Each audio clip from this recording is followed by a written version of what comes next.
చాలామంది మీలో ట్రేడర్స్ ఉండొచ్చు, బహుశా నిఫ్టీ, బ్యాంక్ నిఫ్టీ, ఈ మధ్య కొత్తగా ఫిన్ నిఫ్టీ ఎక్స్పైరీ కూడా యాడ్ అయింది. So well and good. But నేనేమంటున్నానంటే అప్పుడప్పుడు మీరు ఇండివిజువల్ స్టాక్స్ కూడా వాచ్ చేయాలి.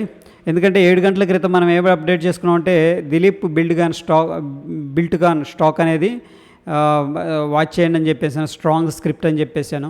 సో చూడండి, ఒక రోజులో మనకి దగ్గర 15% మూవ్ అనేది ఇచ్చింది. అట్లీస్ట్ దాంట్లో మనం 3 to 5% పట్టుకోగలిగిన that is good. And again ఏంటంటే నిఫ్టీ, బ్యాంక్ నిఫ్టీ కొద్దిగా వీక్గా ఉంది కాబట్టి హై నుంచి కూడా మళ్ళీ సెల్లింగ్ ప్రెషర్ వచ్చింది. ఎండ్ ఆఫ్ ద డేకి మనకి ₹10 ప్రాఫిట్లో క్లోజ్ అయింది. ఓకే, ఓవరాల్గా దట్ ఈస్ స్టిల్ గుడ్ అనమాట. ఓకే, ఎనీహౌ ఇక్కడ కమ్యూనిటీ పోస్ట్ అయితే వస్తూ ఉంటాయి, దీన్ని మాత్రం మిస్ అవ్వద్దు. దీంట్లో చాలా very good knowledge and experience and very good scripts అనేవి మనకి షేర్ చేయబడుతుంటాయి. అప్పుడప్పుడు ఏంటంటే మనం క్విజ్ కూడా అడుగుతూ ఉంటాం. సో ఒకవేళ మీరు లాంగ్ రన్లో నేర్చుకోవాలి, ఇంకా ముందుకు వెళ్ళాలనుకుంటే కూడా క్విజ్లో కూడా పార్టిసిపేట్ చేయొచ్చు. ఇక విషయానికి వస్తే మనం ప్రీ మార్కెట్ రిపోర్ట్ కానీ అండ్ ట్రేడింగ్ ప్లాన్ గురించి డైలీ డిస్కస్ చేసుకుంటున్నాం.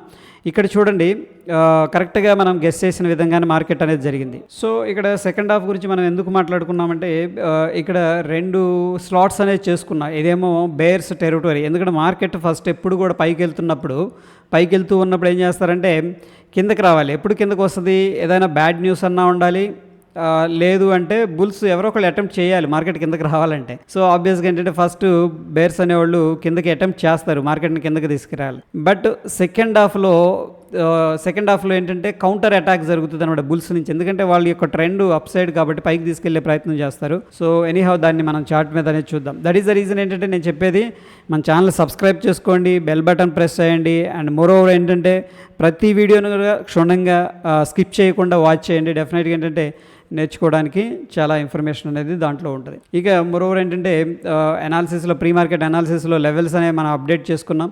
చూడండి, ఇది వచ్చేసరికి breakout level down side. Okay, ఇక్కడ ఒక కన్సోలిడేషన్ ఈ లెవెల్ అనేది నేను మెన్షన్ చేశాను మన ఛానల్లో. ఈ లెవెల్ ఎప్పుడైతే బ్రేక్అవుట్ అయిందో మార్కెట్ కిందకి రావడం జరిగింది. ఎందుకంటే ఇది వెరీ ఇంపార్టెంట్ లెవెల్స్ అనమాట. అంటే బుల్స్ ఎప్పుడైతే కొంత లెవెల్స్ అనేది హోల్డ్ చేస్తారు. సో పర్టికులర్ లెవెల్ అనేది మనం మాట్లాడుకుంటే ఇక్కడ చాలాసార్లు సపోర్ట్ తీసుకుంది. ఫైనల్గా ఏమైందంటే సపోర్ట్ బ్రేక్అవుట్ అయింది అనేది మనకు ఎలా తెలుస్తుంది అనేది చాలామంది అడుగుతారు. క్యాండిల్ స్టిక్ అనేది మనం అబ్జర్వ్ చేయాలి. క్యాండిల్ స్టిక్ అనేది అబ్జర్వ్ చేస్తే చాలా ఇన్ఫర్మేషన్ ఇస్తుంది. అసలు క్యాండిల్ స్టిక్ ఎలా ఉంది, డోజీ ఫామ్ అయిందా, లేకపోతే హ్యామర్ ఫామ్ అయిందా, రిజెక్షన్ ఫామ్ అయిందా అని చెప్పేసి. ఎనీహౌ ఈ క్యాండిల్ తర్వాత తీసుకున్నా సరే మనకి ముందు ఎన్ని పాయింట్లు, 10 పాయింట్ల, 20 పాయింట్ల, లేకపోతే 50 పాయింట్ల అనేది అది మన యొక్క రిస్క్ కెపాసిటీని బట్టి ఉంటుంది. బట్ ఎనీహౌ ఏంటంటే ఇట్స్ అ బ్యూటిఫుల్ డ్రాప్. చూడటానికి చాలా తక్కువ ఉంది, 100 పాయింట్లు డ్రాప్ అది. దాని తర్వాత ఏమైందంటే ప్రీవియస్గా ఏదైతే రెసిస్టెన్స్ ఫార్మేషన్ చేసింది అదే లెవెల్ని మళ్ళీ రిజెక్ట్ చేసింది. ఓకే, ఇక్కడ బౌన్స్ అవ్వడానికి కూడా కారణం ఏంటంటే ఇది కూడా నేను అప్డేట్ చేశాను. అండ్ 15 minutes టైం ఫ్రేమ్లో మనం చూసుకున్నట్టయితే ఇది వచ్చేసరికి గ్యాప్ అనమాట. ఈ గ్యాప్ లెవెల్స్ కూడా ఇంపార్టెంట్ లెవెల్స్ అని చెప్పేసి పనిచేస్తాయి అని చెప్పేసి చెప్పాను. ఎనీహౌ లోవర్ టైం ఫ్రేమ్స్లో మనం చూసుకున్నట్టయితే ఇక్కడ డబుల్ బాటమ్ అనేది క్రియేట్ చేసింది. ఈ బాటమ్ అండ్ ఈ బాటమ్ అనేది డబుల్ బాటమ్ క్రియేట్ చేసింది. అక్కడ మనకి కన్ఫర్మేషన్ క్యాండిల్ అక్కడ నుంచి కూడా వెళ్ళింది.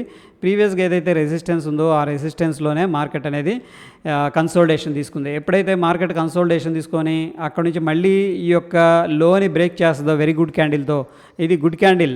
ఎందుకంటే దీన్ని మనం మారుబోజు క్యాండిల్ అనుకోవచ్చు సింపుల్గా చెప్పాలి అంటే. అక్కడ నుంచి కూడా మార్కెట్ కిందకి రావడం అనేది జరిగింది. చూడండి ఫ్రెండ్స్, ఎగ్జాక్ట్గా మనం చూసుకున్నట్టు 12:30 తర్వాత మార్కెట్ అనేది సైడ్ వేస్కి వచ్చింది. అక్కడ నుంచి కూడా 2:30కి ఎవరైతే షార్ట్ చేశారో వాళ్ళందరికీ జర్క్ ఇచ్చిందని చెప్పొచ్చు మార్కెట్. ఎందుకంటే చాలా కిందకు వచ్చింది, చాలా పైకి వెళ్ళిపోయింది. Strong up move. అండ్ ఒకవేళ ఎవరైనా ఇక్కడ ఓన్లీ బయాస్గా ఇంకేం పెరిగిదిలే మార్కెట్ అనుకొని ఇక్కడ సెల్ చేసిన వాళ్ళు, ప్రాఫిట్ బుక్ చేసుకున్న వాళ్ళు, ఇక్కడ మళ్ళీ ఇంకేం పెరిగిద్దిలే అనుకున్న వాళ్ళు ఈ యొక్క లెవెల్స్లో లాసెస్ అయితే తీసుకొని ఉంటారు. ఓకే, సో చాలామందికి జరిగి ఉంటుంది.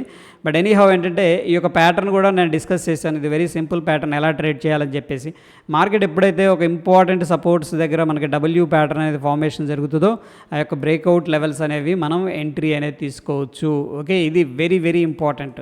దాని తర్వాత ఈ యొక్క స్వింగ్లో అనేది మనం ఏం చేయొచ్చు అంటే సింపుల్గా స్టాప్ లాస్ అనేది కూడా తీసుకోవచ్చు. ఓకే, అక్కడి నుంచి కూడా పైకి వెళ్ళింది. మనం ఒకసారి చార్ట్ మీద అనేది చూడగలిగితే ఇనీషియల్గా మార్నింగ్ బ్రేక్ డౌన్ అయింది. ఇక్కడ ఈ పాయింట్లో మనం ఎంట్రీ తీసుకోగలిగితే ఇక్కడి నుంచి ఇక్కడికి మనకి ఈ క్యాండిల్లో ఈవెన్ క్లోజ్ అయిన తర్వాత మనం ఎంట్రీ తీసుకున్నా సరే ఈ పాయింట్ దగ్గర నుంచి 60 పాయింట్స్ మూవ్, అంటే ఇన్స్టాన్స్గా మనకి వితౌట్ రిస్క్ మన స్టాప్ లాస్ కానీ హంటింగ్ కానీ లేకపోతే ఫ్లక్చుయేషన్ లేకుండా 60 పాయింట్స్ మూవ్ అనేది అగైన్ బ్రేక్అవుట్ అయింది.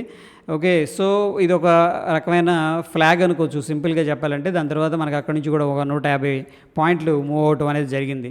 ఓకే. దాని తర్వాత ఫ్రెండ్స్ మనకు చూసుకున్నట్టయితే మార్కెటు బుల్లిష్ సైడ్ ఉంది కదా! అట్లాగే చూస్తే ఈ యొక్క కన్సాలిడేషన్ ఏదైతే ఉందో ప్రీవియస్‌గా ఈ కన్సాలిడేషను బ్రేకౌట్ అయింది. బ్రేకౌట్ అయిన తర్వాత అక్కడి నుంచి కూడా స్ట్రాంగ్‌గా పైకెళ్ళటం అనేది జరిగింది. సో, దగ్గర దగ్గర మనం చూసుకున్నట్టయితే ఈ బ్రేకౌట్ దగ్గర నుంచి కూడా 130, 35 పాయింట్స్ అనేది మూవ్ అవ్వటం జరిగింది. It is a very simple price action ఇక్కడ.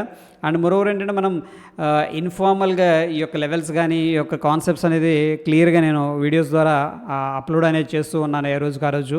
సో, ఎవరైతే రెగ్యులర్‌గా ఫాలో అవుతూ ఉంటారో డెఫినెట్‌గా ఎంతో కొంత నేర్చుకోవడానికి అండ్ డెఫినెట్‌గా ముందుకు వెళ్ళటానికైతే వీడియోస్ అనేది దోహదపడతాయని చెప్పేసి నేను ఆశాభావం వ్యక్తం చేస్తున్నాను. అది ఫ్రెండ్స్ ఈ రోజుకి. Stay tune. Thank you.